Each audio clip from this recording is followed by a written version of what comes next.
Coming up on Jerusalem Dateline, bodies of 6 Israeli hostages found in Gaza tunnels. Plus, Israelis returning to their homes in Sderot at the urging of the government. But is it safe enough?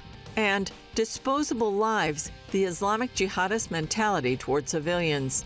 And author Jed Robyn shares what the Bible says about the ingathering of the Jewish people. All this and more coming up on this edition of Jerusalem Dateline. Hello and welcome to this edition of Jerusalem Dateline. I'm Julie Stahl. Secretary of State Antony Blinken left for Egypt on Tuesday as Israelis were given the news that the IDF had recovered the bodies of 6 hostages in the Khan Yunis tunnels in Gaza. Here's the latest. In a joint operation overnight, Israel Defense Forces and security services rescued the bodies of 6 male hostages from tunnels near Khan Yunis. The families received the tragic news after the bodies were identified. Yoram Metzger, Abraham Munder, Chaim Perry, and Alex Danzig were taken captive by Hamas terrorists at Kibbutz Nir Oz, one of the hardest-hit communities. Metzger's wife was also taken and returned in November.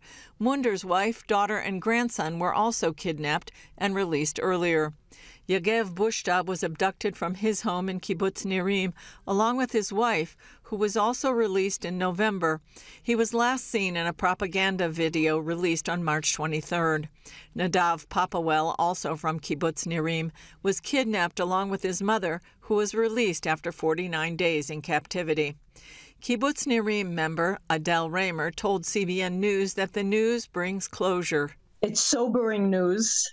Always sobering to hear something like this, but at least they'll be able to be brought back and have a proper burial in Israel, and their families and loved ones and community will have some sort of closure. Raymer says it's important to bring the hostages back to their families as soon as possible, but the situation is complicated. There is no easy answer. There is no one good answer. If there were, it would have been done. So on the one hand, we have to look after our country's security. On the other hand, we have to have the responsibility to bring these people home. Israeli Prime Minister Benjamin Netanyahu's office released a statement saying, "Our hearts grieve over the terrible loss. My wife Sarah and I convey our heartfelt condolences to the dear families. I would like to thank the brave IDF and ISA fighters and commanders for their heroism and determined action." The rescue of the 6 bodies comes as Hamas rejected the U.S.-sponsored ceasefire deal to end the war in Gaza and free the rest of the hostages. Secretary of State Antony Blinken says Israeli Prime Minister Benjamin Netanyahu supports a proposal that bridges the gaps separating Israel and Hamas. In a very constructive meeting with Prime Minister Netanyahu today, he confirmed to me that Israel accepts the bridging proposal, that he supports it. It's now incumbent on Hamas to do the same. Netanyahu believes Blinken understands Israel can't accept any conditions in a ceasefire deal that could threaten the security of the Jewish nation. I also greatly appreciate the understanding that the U.S. has shown for our vital security interests as part of our joint efforts to bring about the release of the hostages. Meanwhile, the Wall Street Journal reports Hamas leader Yahya Sinwar believes the hostage deal is just a bluff and is seeking to expand the conflict beyond Gaza to the West Bank. While Hamas and Palestinian Islamic Jihad claimed responsibility for a terror attack gone wrong in Tel Aviv Sunday, Israeli officials suspect Iran and Hezbollah might have had a role. Iran is still vowing to punish Israel at the right time. Regarding punishment for the aggressor against the Iranian territory, the Iranian government, in agreement to the UN Charter and international law, has an intrinsic right to punishment and will act decisively in this regard. Blinken said the U.S. has deployed additional assets to the region to deter such an attack and to respond if an attack occurs. As Israel continues operations in Gaza, residents of border towns are cautiously returning home. Our correspondent Chuck Holton reports from Sderot, where life is slowly returning to normal despite the ever-present threat of attack. Known as the bomb shelter capital of the world, Sderot has endured thousands of rocket attacks from Gaza over the past 2 decades. But following the October 7th attacks, the city of 34,000 was nearly emptied, with only 5,000 residents remaining. Now it's safe. Now it's safe because the Israeli army is inside and they not let him to shoot to the Israeli settlements. This place where I'm standing is called the Sderot Lookout, and it's right about half a mile from the border with Gaza. It's the closest place that civilians can get to Gaza right now, and for obvious reasons, it has been closed up until just a very short time ago, a few weeks ago, and that's because of things like this. The sniper's bullet coming and striking this window. This was a very dangerous place to stand up until not too long ago. We can still hear the sounds of battle happening just right over there in Beit Hanun, the closest Gazan neighborhood to Sderot. But the Israeli government has decided that it is safe enough now for the Israelis to come back to this city. And that's because they have found the vast majority of the rockets and missiles that the Gazans were firing at the Israelis here in Sderot and have taken them out. So the number of rockets coming into Sderot is far lower than it was even before October 6th. Most of the people, about 80% already. 80% are already back. While many are returning voluntarily, some residents are unhappy about the government's decision to end subsidies for internally displaced Israelis from Sderot. This has forced some to return despite ongoing safety concerns. The success will be when all the people which they are kidnapped to Gaza, they will be back at home. In addition to the returning residents, a few tourists are showing up, like these Indonesian Christian women who came simply to pray for peace in Israel. Today we here to pray as a Christian from Indonesia. We are pray for God will be save this country and will break all the enemies and destroy all the tunnel in Gaza and then bring back all of the hostages. We pray for that. Since 2001, 27 people have died in Sderot from rocket attacks. In 2021 alone, Hamas militants fired over 3,500 rockets out of Gaza. Now, the city's upgrading its bomb shelters with bulletproof doors to guard against ground attacks. Residents say their ability to persevere through these challenges is what defines their community. As they rebuild, many hope for a future where sounds of peace will replace the sounds of war. From Israel, I'm Chuck Holton for CBN News. Coming up, a chilling story from a frontline officer in Gaza.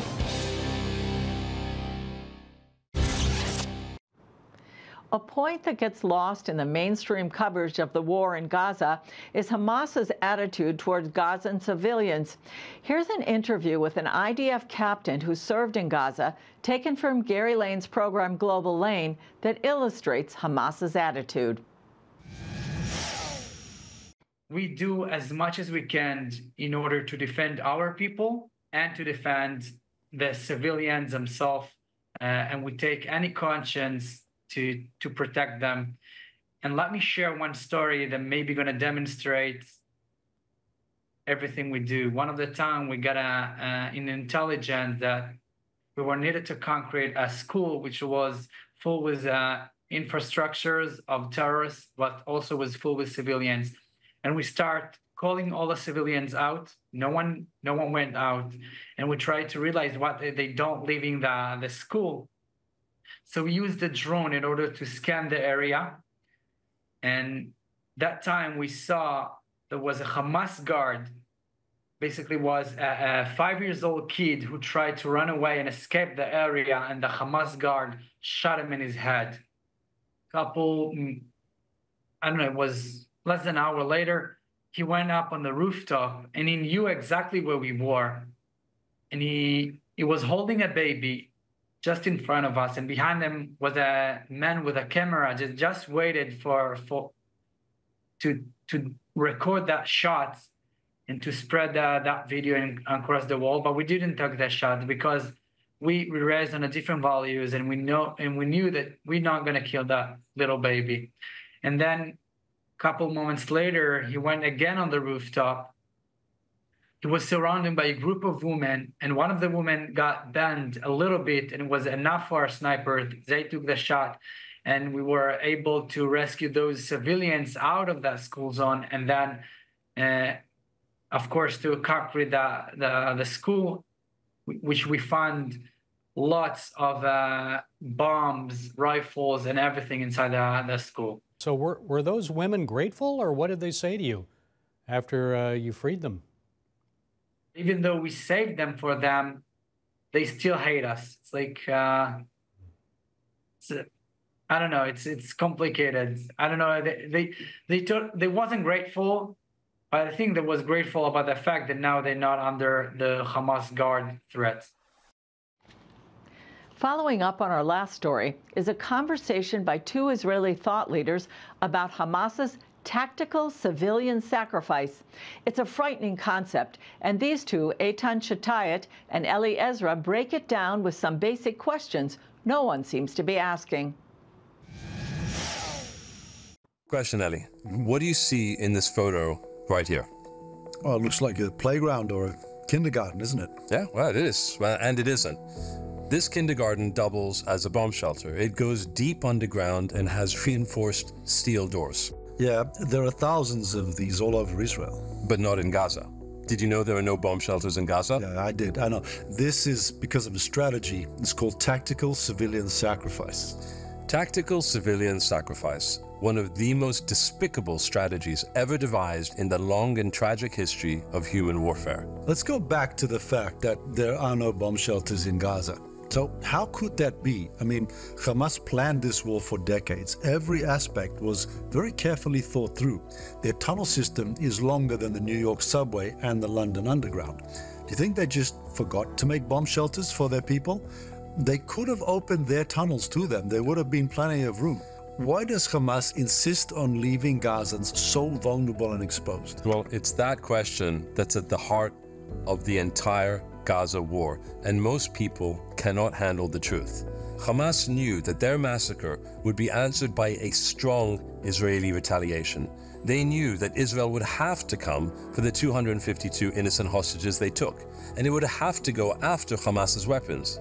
So they put their rocket launchers and other weapons in schools, in hospitals, in private homes and mosques, in violation of every humanitarian law.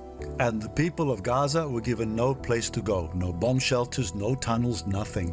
Hamas made sure that when Israel responded, the Palestinians would be caught in the crossfire, and predictably, world opinion would turn against Israel. It was all intentional. This is not a strategy of human shields. This is a strategy of human sacrifice. It's disgusting, evil, and cowardly. You see, Hamas knows that it can't beat Israel militarily, but they know they can chip away at Israel's support and maybe get its allies to force a ceasefire. And that is tactical civilian sacrifice. It's why Hamas steals food and other humanitarian aid. They deprive their people, blame the Israelis, and fill their storerooms. For them, that's a total win. Many in the West can't believe this is true, but military leaders, they get it completely. They've seen it for themselves against the Taliban and ISIS. And when politicians and news media don't call this out and condemn it, when they actually blame Israel for these casualties, they play right into Hamas's hands. They encourage this horrendous tactic. That's right. Israel does not want to harm civilians. There's no benefit to that. It only hurts our relations with other countries, and that's exactly what Hamas wants. So if you hear people saying Israel is indiscriminate, etc., speak up. Tell them, I hear that being said, but the truth is different, and then explain the concept of tactical civilian sacrifice. It's a simple concept. Just don't be surprised if people can't get their heads around it. It may go against their most basic beliefs and values. After all, it's hard to think clearly about something so unthinkable. And that's exactly what they want. For Hamas, civilian casualties are not a tragedy, they're a strategy.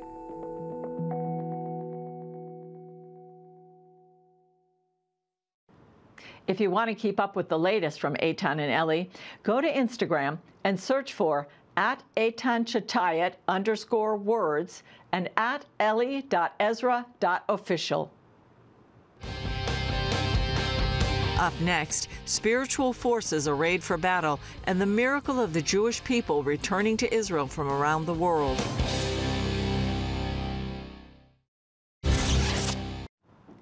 Israel's increased immigration numbers can be looked at in various ways for their economic or demographic or cultural impact. Chris Mitchell spoke with author Jed Robyn about another angle on the increasing numbers of Jewish immigrants to Israel. He says it has spiritual importance. Take a look. Jed Robyn, thanks for joining us. You wrote the book with his whole heart and soul. Why did you write the book, Jed? The restoration of Israel is the greatest miracle, and we want to share the message with believers so that the church will understand what is happening right now in Israel and how significant it is in terms of activity in the kingdom. Yeah. Why do you think Israel's the focus of world attention? Well, I think that there's been a battle since the beginning where there's enemies that have been resisting God's purposes and plans of bringing about the redemption of mankind. And because, Matthew 23:39 in particular, these are the words of Jesus himself, where he says to Israel, "You will not see me again until you say, 'Blessed is he who comes in the name of the Lord.'" And so the consummation of the kingdom is going to take place right there as Jesus returns, according to the scripture, and puts his feet back on the Mount of Olives where he ascended from. And so it's incredibly important to understand these concepts. But politics and human opinions and paradigms and spiritual influences really begin to challenge and try to deceive and confuse the situation. So I believe the Lord wants us to look at things from his perspective as revealed from his word so that we can understand what's taking place in the time that we live. Yeah. Talk about God's heart for the Jewish people. Yeah, there's one thing, Chris, that the Lord says he does with his whole heart and soul. And that's found in Jeremiah chapter 32, verses 37 to 42. It's why I named this book with his whole heart and soul. And he says that he's going to regather the Jewish people from every nation that they've been scattered. He's going to faithfully and wholeheartedly, with his whole heart and soul, replant the Jewish people back in the land that he promised to give them. And we're watching that fulfillment right now. And it's very exciting development prophetically. So is this what God is doing in the world right now? I think it's a massive development on the prophetic timeline that we need to be aware of as believers, that right now there's more Jews that live in Israel than the nations for the first time since AD 70. And that happened in about 2014 or 2015. And so he's performing his word just as he said he would. And in Ezekiel 36, he says again that he's going to regather the Jewish people from every nation that they've been scattered. And that when the nations see this, it's that they would know that he is the Lord. And so I think the regathering of the Jewish people, according to the word of God, is a great prophetic fulfillment that the nations are to understand, and Israel is to understand that he is the Lord. Yeah. So what's your message to the church, Jed? I think the Lord is inviting us to consider. Yeshua did what he saw his Father doing, and the Lord is inviting the church to consider this great work that's called Aliyah, which according to Ezekiel 36, the return of the Jewish people to the land of Israel, is about sanctifying the very name of God. It's a holy work, and I believe the Lord is calling the church in to understand that this is something that the Father is doing with his whole heart and soul, and that if this is something that he cares about this much, then we should care about it too. Since October 7th, we've just seen an exponential rise in anti-Semitism around the world. Do you think that's accelerating this process, prophetic process of Aliyah?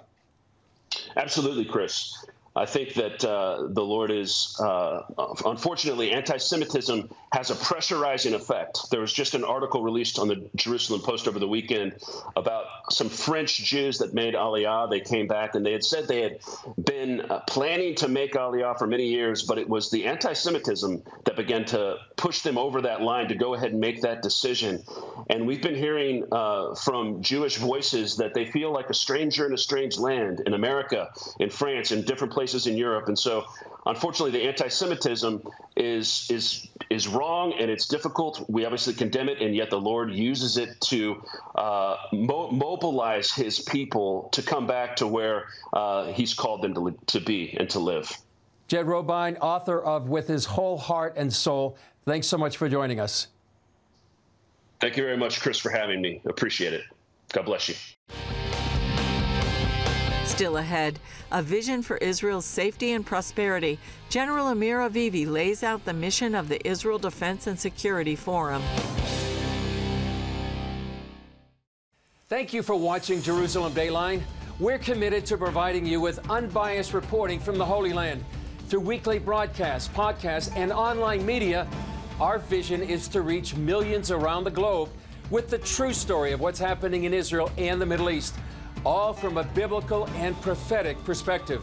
This is a big vision and is only made possible by the generous support of people like you. Call us toll-free at 1-800-700-7000 or go to cbn.com/Jerusalem Dateline and make a donation that will help spread the light of truth about Israel throughout the world. Retired Brigadier General Amir Avivi served with the Israel Defense Forces for 30 years, and after retirement, created a think tank and educational organization called the Israel Defense Security Forum.